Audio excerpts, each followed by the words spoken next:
अगला अध्याय समय संस्कार या समयाचार की दीक्षा की विधि। उपमन्यु कहते हैं, यदुनंदन, नाना प्रकार के दोषों से रहित शुद्ध स्थान और पवित्र दिन में गुरु पहले शिष्य का समय नामक संस्कार करे।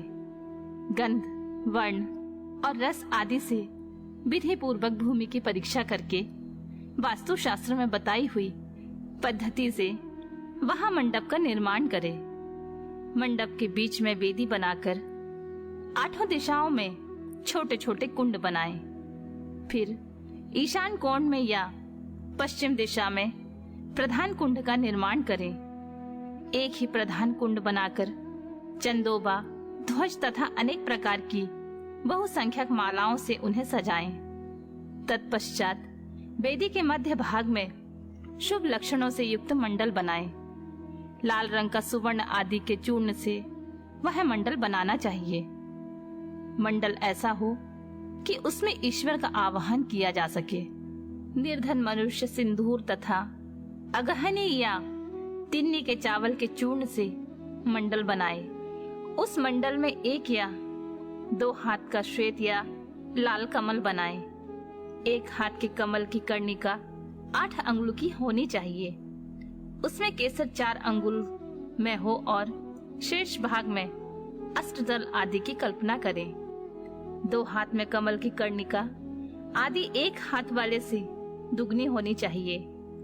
उक्त वेदी या मंडप के ईशान कोण में पुनः एक वेदी पर 1 हाथ या आधे हाथ का मंडल बनाए और उसे शोभाजनक सामग्रियों से सुशोभित करें। तत्पश्चात धान, चावल, सरसों, तिल, फूल और कुशा से उस मंडल को आच्छादित करें। उसके ऊपर शुभ लक्षण से युक्त शिव कलश की स्थापना करें। वह कलश सोना, चांदी, तांबा अथवा मिट्टी का होना चाहिए। उस पर गंध, पुष्प, अक्षत, कुश और दुर्वांकर रखे जाएं। उसके कंठ में सफेद सूत लपेटा जाए और उसे 2 नूतन वस्त्रों से आच्छादित किया जाए। उसमें शुद्ध जल भर दिया जाए। कलश में 1 मुट्ठा कुश अग्रभाग के ऊपर की ओर करके डाला जाए। सुवर्ण आदि द्रव्य छोड़ा जाए और उस कलश को ऊपर से ढक दिया जाए। उस आसन रूप कलश के उत्तर दल में सूत्र आदि बिना झारी या गड़ुआ वर्धनी विशिष्ट जल पात्र, शंख, चक्र और कमल दल आदि सब सामग्री संग्रह करके रखें। उक्त आसन मंडल के अग्रभाग में चंदन मिश्रित जल से भरी हुई वर्धिनी अस्त्र राज के लिए रखें। फिर मंडल के पूर्व भाग में पूर्ववत मंत्र युक्त कलश की स्थापना करके शिव की विधि पूर्वक महापूजा आरंभ करें। समुद्र या नदी के किनारे, गौशाला में, पर्वत के शिखर पर, देवालय में अथवा घर में या किसी भी मनोहर स्थान में मंडप आदि रचना के बिना पूर्वोक्त सब कार्य करें। फिर पूर्ववत मंडल और अग्नि की वेदी बनाकर गुरु प्रसन्न मुख से पूजा भवन में प्रवेश करें।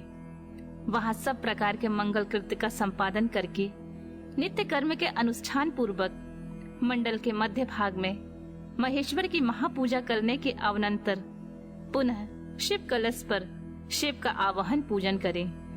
पश्चिमाभिमुख यज्ञ रक्षक ईश्वर का ध्यान करके अस्त्र राज की वर्धनी में दक्षिण की ओर ईश्वर के अस्त्र की पूजा करें। फिर मंत्र युक्त कलश में मंत्र तथा मुद्रा आदि का न्यास करके मंत्र विशारद गुरु मंत्र याग करें। इसके बाद दैशिक शिरोमणि गुरु प्रधान कुंड में शिवाग्नि की स्थापना करके उसमें होम करें। साथ ही दूसरे ब्राह्मण भी चारों ओर से उसमें आहुति डालें। आचार्य से आधे या चौथाई होम का उनके लिए विधान है। आचार्य शिरोमणि को प्रधान कुंड में ही हवन करना चाहिए। दूसरे लोगों को स्वाध्याय, स्तोत्र एवं मंगल पाठ करना चाहिए। अन्य शिव भक्त भी वहाँ विधिवत जप करें। नृत्य, गीत, वाद्य और अन्य मंगल कृत्य भी होने चाहिए। सदस्यों का विधिवत पूजन, पुण्याह वाचन तथा पुनः भगवान शंकर का पूजन संपन्न करके शिष्य पर अनुग्रह करने की इच्छा मन में ले आचार्य महादेव जी से प्रार्थना करनी चाहिए। देव देवेश्वर, आप प्रसन्न होइए।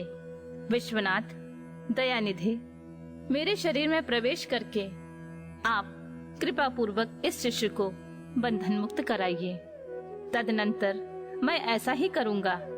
इस प्रकार इष्ट देव की अनुमति पाकर गुरु उस शिष्य को जिसने उपवास किया हो या हविष्य भोजन किया हो अपने निकट बुलाएं। वह शिष्य एक समय भोजन करने वाला और विरक्त हो, स्नान करके प्रातः काल का कृत्य पूरा कर चुका हो, मंडल कृत्य का संपादन करके प्रणव का जप और महादेव जी का ध्यान कर रहा हो। उसे पश्चिम या दक्षिण द्वार के सामने मंडल के कुश के आसन पर उत्तर की ओर मुंह करके बिठाएं और गुरु स्वयं पूर्व की ओर मुंह करके खड़ा रहे। शिष्य ऊपर की ओर मुंह करके हाथ जोड़ ले। गुरु प्रोक्षणी के जल से शिष्य का प्रोक्षण करके उसके मस्तक पर अस्त्र मुद्रा द्वारा फूल फेंक कर मारे। फिर अभिमंत्रित नूतन वस्त्र आधे दुपट्टे से उसकी आंख बांध दे। इसके बाद शिष्य को दरवाजे से मंडल के भीतर प्रवेश कराएं। शिष्य भी गुरु से प्रेरित हो शंकर जी की 3 बार प्रदक्षिणा करे। इसके बाद प्रभु को सुवर्ण मिश्रित पुष्पांजलि चढ़ाकर पूर्व या उत्तर की ओर मुंह करके पृथ्वी पर दंड की भांति गिरकर साष्टांग प्रणाम करे। तदनंतर मूल मंत्र से गुरु शिष्य का प्रोक्षण करके पूर्ववत अस्त्र मंत्र के द्वारा उसके मस्तक पर फूल से तारण करने के पश्चात नेत्र बंधन खोल दे। गुरु पुनः मंडल की ओर देखकर हाथ जोड़कर प्रभु को प्रणाम करे। इसके बाद शिव स्वरूप आचार्य शिष्य को मंडल के दक्षिण अपने बाएं भाग में कुश के आसन पर बिठाएं और महादेव जी की आराधना करके उसके मस्तक पर शिव का वरद हाथ रखें। मैं शिव हूँ, इस अभिमान से युक्त गुरु शिव के तेज से संपन्न अपने हाथ को शिष्य के मस्तक पर रखें और शिव मंत्र का उच्चारण करें। उसी हाथ से वह शिष्य के संपूर्ण अंगों का स्पर्श करे। शिष्य भी आचार्य रूप में उपस्थित हुए ईश्वर को पृथ्वी पर गिरकर साष्टांग प्रणाम करे। तदनंतर जब शिष्य शिवाग्नि में महादेव जी की विधिवत पूजा करके 3 आहुति दे ले, तब पुनः पूर्ववत शिष्य को अपने पास बिठा ले। कुशों के अग्रभाग से उसका स्पर्श करते हुए विद्या या मंत्र द्वारा अपने आप को उसके भीतर आविष्ट करें। तत्पश्चात महादेव जी को प्रणाम करके नाड़ी संघान करे। फिर शिव शास्त्र में बताए हुए मार्ग से प्राण का निष्क्रमण करके शिष्य के शरीर में प्रवेश की भावना करे। साथ ही मंत्रों का तर्पण भी करे। मूल मंत्र के तर्पणों के लिए उसी के उच्चारण पूर्वक 10 आहुति देनी चाहिए। फिर अंगों के तर्पण के लिए अंग मंत्रों द्वारा ही क्रमशः 3 आहुतियां दे। इसके बाद पूर्ण आहुति देकर मंत्र वेता गुरु प्रायश्चित के निमित्त मूल मंत्र से पुनः 10 आहुतियां अग्नि में डालें। फिर देवेश्वर शिव का पूजन करके सम्यक आचमन और हवन करने के पश्चात यथोचित रीति से जातितः वैश्य का उद्धार करें। भावना द्वारा उसके वैश्यत्व को निकालकर उसमें क्षत्रियत्व की उत्पत्ति करें। फिर इस तरह क्षत्रियत्व का उद्धार करके गुरु उसमें ब्राह्मणत्व की उद्भावना करे। इसी प्रणाली से जातितः क्षत्रिय का उद्धार करके ब्राह्मण बनाए। फिर उन दोनों शिष्यों में रुद्रत्व की उत्पत्ति करे जो जाति से ही ब्राह्मण है। उस शिष्य में केवल रुद्र तत्व की स्थापना करे। फिर शिष्य का प्रोषण और ताड़न करके उसमें आग की चिंगारियों के समान प्रकाशमान शिव स्वरूप आत्मा को अपने आत्मा में स्थित होने की भावना करे। तदनंतर पूर्वोक्त नाड़ी से गुरु मंत्र उच्चारण पूर्वक वायु का रेचन करे। वायु का निःसारण करके उस नाड़ी के द्वारा ही शिष्य के हृदय में वह स्वयं प्रवेश करे। प्रवेश करके उसके चैतन्य का नील बिंदु के समान चिंतन करे। साथ ही यह भावना करे कि मेरे तेज से इसका सारा मल नष्ट हो गया और यह पूर्णतः प्रकाशित हो रहा है। इसके बाद उस जीव चैतन्य को लेकर नाड़ी से संहार मुद्रा एवं पूरक प्राणायाम द्वारा अपने आत्मा से एकीभूत करने के लिए उसमें निविष्ट करे। फिर रेचक की ही भांति कुंभक द्वारा उस नाड़ी से उस जीव चैतन्य को वहां से लेकर शिष्य के हृदय में स्थापित कर दे। तत्पश्चात शिष्य का स्पर्श करके शिव से उपलब्ध हुए यज्ञोपवीत को उसे देखकर गुरु 3 बार आहुति दे पूर्णहुति होम करे। इसके बाद आराध्य देव के दक्षिण भाग में शिष्य को कुश या फूल से आच्छादित करके श्रेष्ठ आसन पर बिठाकर उसका मुंह उत्तर की ओर करके उसे स्वस्तिक आसन में स्थित करे। शिष्य गुरु की ओर हाथ जोड़े रहे।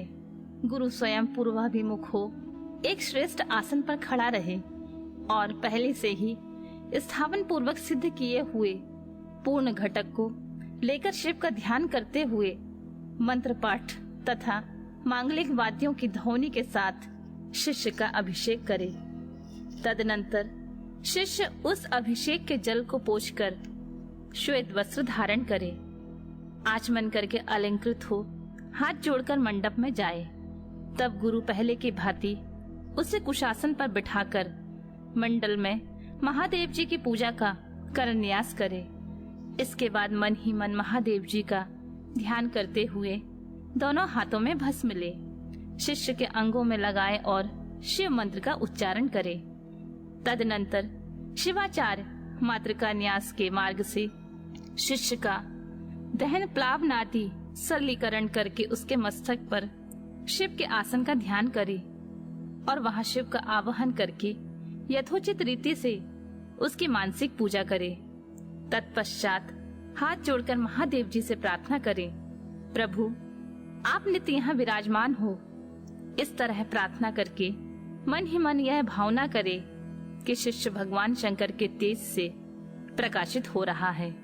इसके बाद पुनः शिव की पूजा करके शिवारूप निशैवी आज्ञा प्राप्त करके गुरु शिष्य के कान में धीरे धीरे शिव मंत्र का उच्चारण करे। शिष्य हाथ जोड़े हुए उस मंत्र को सुनकर उसी में मन लगाकर शिवाचार्य की आज्ञा के अनुसार धीरे धीरे उसकी आवृत्ति करे। फिर मंत्र ज्ञान कुशल आचार्य शाक्त मंत्र का उपदेश दे उसका सुख पूर्वक उच्चारण करवाकर शिष्य के प्रति मंगल प्रशंसा करे। तत्पश्चात संक्षेप में वाच्य योग्य के अनुसार ईश्वर रूप मंत्र का उपदेश देकर योगासन की शिक्षा दे। तदनंतर शिष्य गुरु की आज्ञा से शिव, अग्नि और गुरु के समीप भक्ति भाव से प्रतिज्ञा पूर्वक निन्यांकित रूप से दीक्षा वाक्य का उच्चारण करे। मेरे लिए प्राणों का परित्याग करना अच्छा होगा अथवा सिर कटा देना भी अच्छा होगा, किंतु मैं भगवान त्रिलोचन की पूजा किए बिना कभी भोजन नहीं कर सकता। जब तक मुंह दूर ना हो तब तक वह भगवान शिव में ही निष्ठा रखकर उन्हीं के आश्रित हो नियम पूर्वक उन्हीं की आराधना करता रहे।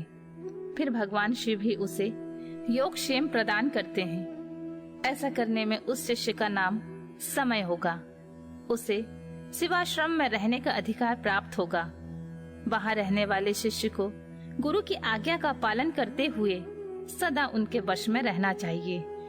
इसके बाद गुरु का करन्यास करके अपने हाथ में भस्म ले मूल मंत्र का उच्चारण करते हुए उस भस्म तथा रुद्राक्ष को अभिमंत्रित करके शिष्य के हाथ में दे दें। साथ ही महादेव जी की प्रतिमा अथवा उनका गूढ़ शरीर, लिंग अथवा यथासंभव पूजा, होम, जप एवं ध्यान के साधन भी दे दें। फिर वह शिष्य भी शिवाचार्य से प्राप्त हुई उन वस्तुओं को उन्हीं की आज्ञा से बड़े आदर के साथ ग्रहण करे, उनकी आज्ञा का उल्लंघन ना करे। आचार्य से प्राप्त हुई सारी वस्तुओं को भक्ति भाव से सिर पर रखकर ले जाएं और उनकी रक्षा करें। अपनी रुचि के अनुसार मठ में या घर में शंकर जी की पूजा करता रहे। इसके बाद गुरु भक्ति, श्रद्धा और बुद्धि के अनुसार शिष्य को शिवाचार्य की शिक्षा दी। शिवाचार्य ने समयाचार के विषय में जो कुछ कहा हो जो आज्ञा दी हो तथा और जो भी कुछ बातें बताई हो उन सबको शिष्य शिरोधार्य करे। गुरु के आदेश से ही वह शिवागम को ग्रहण कर पाठन एवं श्रवण करे, ना तो अपनी इच्छा से करे और न दूसरों की प्रेरणा से ही। इस प्रकार मैंने संक्षेप में समाख्यान संस्कार समयाचार की दीक्षा का वर्णन किया है। यह मनुष्य को साक्षात शिवधाम की प्राप्ति कराने के लिए सबसे उत्तम साधन है।